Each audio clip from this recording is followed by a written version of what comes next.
Part 1. Answer the questions. Retell that audio using your own words. Once upon a time there was a miller who was a poor and had three sons. After the miller died, his oldest son inherited the mill. The second son took the donkey, and the youngest son was left only a cat. Feeling hopeless, the youngest son contemplated eating the cat and using its food for survival. However, the cat overheard his desire and decided to help. The cat asked for a bag and a pair of boots, promising to prove that the youngest son had not received a poor inheritance. Intrigued, but the cat's cleverness is catching rats and mice. The son agreed to provide the cat with it needed. With the boots on the back around its neck, the cat positions itself near a rabbit. Warned tricked other young rabbit into jumping into the bag.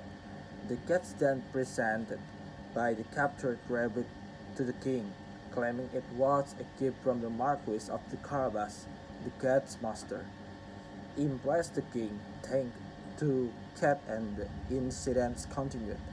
The cat brought more gifts to the king and always claiming that they were from the Marquis of the Carabas. The king rewarded the cat's master with the money and praises.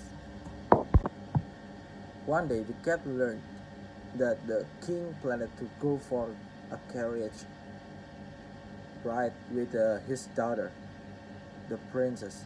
The cat advised its master to the bed in the specific spot along the river and leave the rest to it.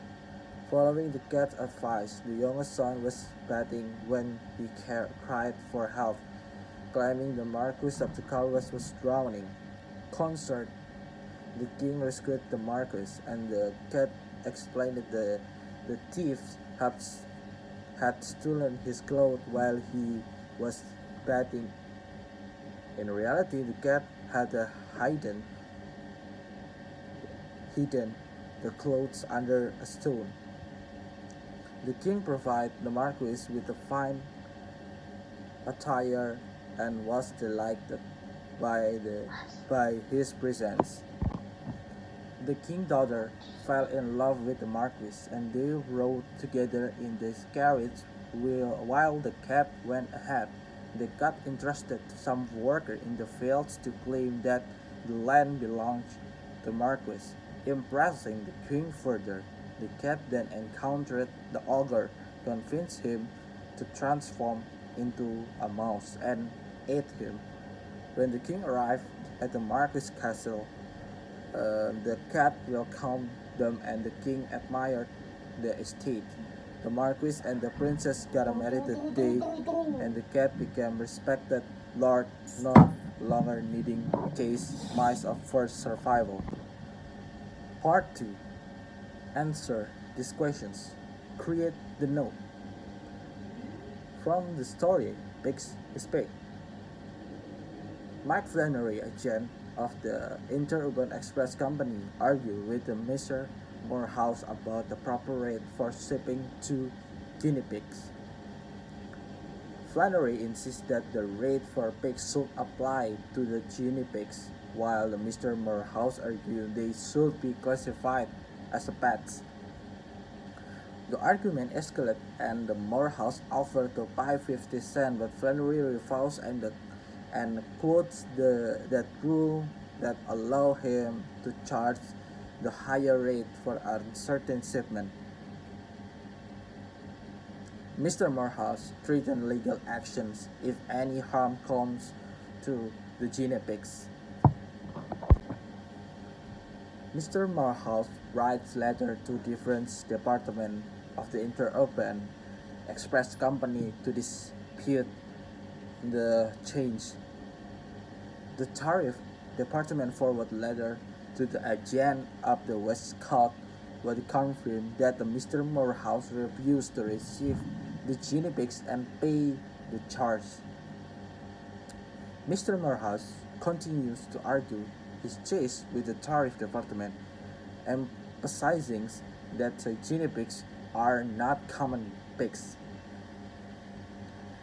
The head of the tariff department requests information of the conditions of the guinea pigs from Flannery.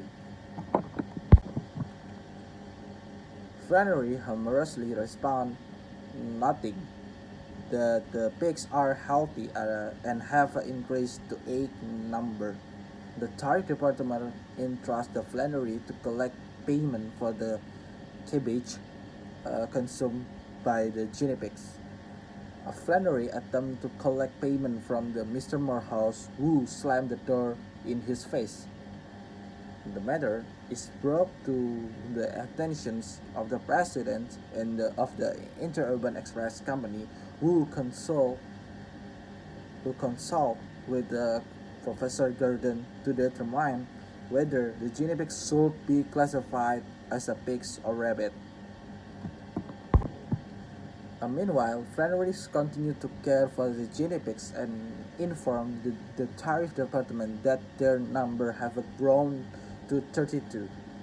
The tariff department advised Flannery not to sell the pig but to take good care of them. Flannery builds a large enclosure for the growing number of guinea pigs. Flannery sent a desperate message to the tariff department indicating that there are now 160 guinea pigs and requesting permissions to sell some of them. The story ends with the Flannery plea to alleviate the burden of carrying a multiplying guinea pigs. Part 3. Make a note. Make a note for this story. Not for this story.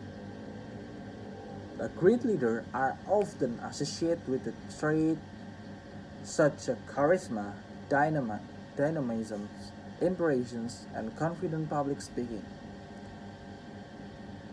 There is a bias of perceiving great leader as an extrovert who naturally take the stage and draw others to them. However, history has shown that introverts like Rosa Parks, Eleanor Roosevelt, and Gandhi have also made significant transformations. Introverts are often overlooked because they prefer not to be in the spotlight and are happy to let extroverts take the attentions. Introvert leaders are compelled to act and make a change not because they seek attention but because circumstances require them to do so. Introvert leaders create the space for other ideas to grow and are not focused on making their mark or stealing credit. Many great creators such as J.K. Rowling, Charles Darwin, and Steve Wozniak are introverts who excel in the quiet contemplations. The work is predominantly set up for extroverts, but it's cool and a workplace which can be challenging for introverted individuals. School encourages group collaboration and teamwork, while introvert students may prefer working alone.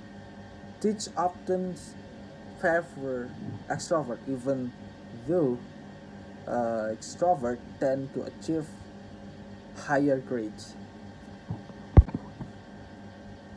Workplace are the priorities extrovert trait with an open plan office, time building workshop, and a group brainstorming sessions.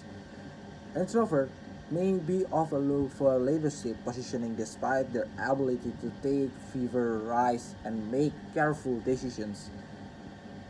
It's important to create space for introverts to be themselves and provide opportunity for both introvert and extrovert to excel. Teaching children how to work with others on their own will benefit their development. Office and conference should allow for both individual work and opportunities to come together and share ideas. Providing time for staff to work alone such a waste day can be a valuable team building activity. Solving complex problems requires utilizing the strengths of the both the extrovert and introvert. It's a crucial listen to both extrovert and introvert individual as well those are between to foster a collaborative and inclusive environment.